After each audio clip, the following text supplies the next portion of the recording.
So throughout most of human history, society has been primarily embraced by a collective ideology. We have primarily embraced a collective ideology, emphasizing communal living and survival. Aristocratic, kingdoms and chiefdoms, the aristocracy, all of that has existed at times, but the prevailing trend in most recent in history has been communal living. We have had times where there have been an aristocracy more recently, but if we look at the larger picture, the last 500 years does not equate to the thousands before that were very much driven towards a collective, even under some type of shared bondage. And this shift towards individualism and personal experiences marks a significant departure from our past. And I think that understanding this evolution is crucial to addressing these challenges and, again, this future that really doesn't exist. And throughout history, this separation from the collective has been exemplified in various ways. A prime example of this hypothetical is the early human who controlled the fire. Bill Cooper always used this example as a Masonic belief, and it is because this is how hierarchy was developed, and it's understanding that possessing fire would grant individuals power. The earliest humans, if you were holding the fire and you kept the fire to yourself, you had the power because you were able to control who also had the fire.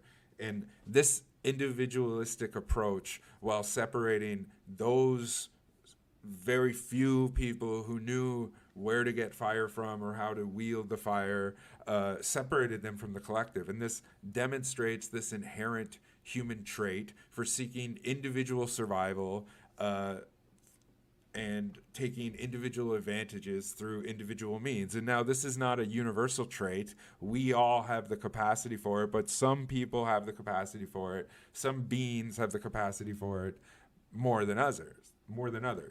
And this classic Masonic example illustrates how these certain skills, like controlling fire, hunting, these traits that were based off of either hidden knowledge or violence, became the basis of the emergence of ruling classes or chiefs in ancient times. And those who mastered these skills and chose who got to know them and who didn't were the ones who gained the most power. And this, again, was particularly occurring in masculine-dominated society. Skills like fishing, hunting, the use of fire were associated with violence and force. And so this knowledge and decision to divide and withhold created a separation from the collective. And possessing these skills also meant an understanding of brutality and violence and force, which further differentiated individuals from the group. And when questions arose about how this knowledge about the fire, how to wield the fire, was asked,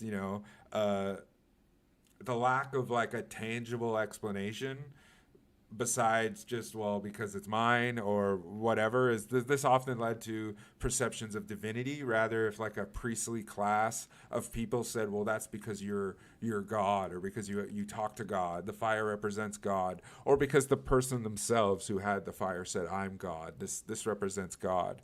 And that's the thing, is individuals in these groups would believe or lead others to believe that their skills were God-given, or that they had a special connection to the divine power, and that's how they got those skills. And this belief in a divine connection was to justify the accumulation of this information and the use of this force and as a means of protecting this knowledge and these resources that came from it.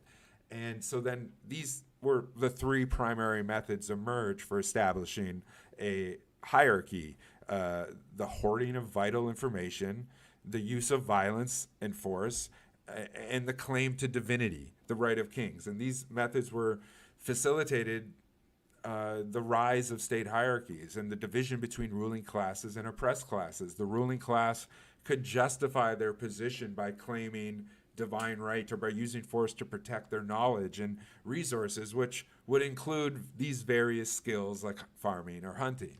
And the expansion of what appears to be equality often results in some form of exploitation, as the system itself is built on class divide, and that through the expression of what is our actual psyche collectively.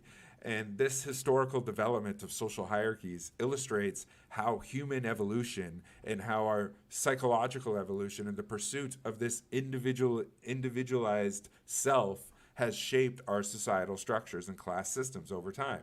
And again, this Masonic example of this so-called hypothetical early man, we can begin to understand how the concept of royalty and chiefs and the aristocracy throughout history began to be understood. And it was traced back to individuals who perceived themselves as distinct entities, often with a sense of divinity or a higher purpose that was beyond mere biological humanity or collective existence with the community. And this belief was underpinned by this divine right of kings. And societies progressed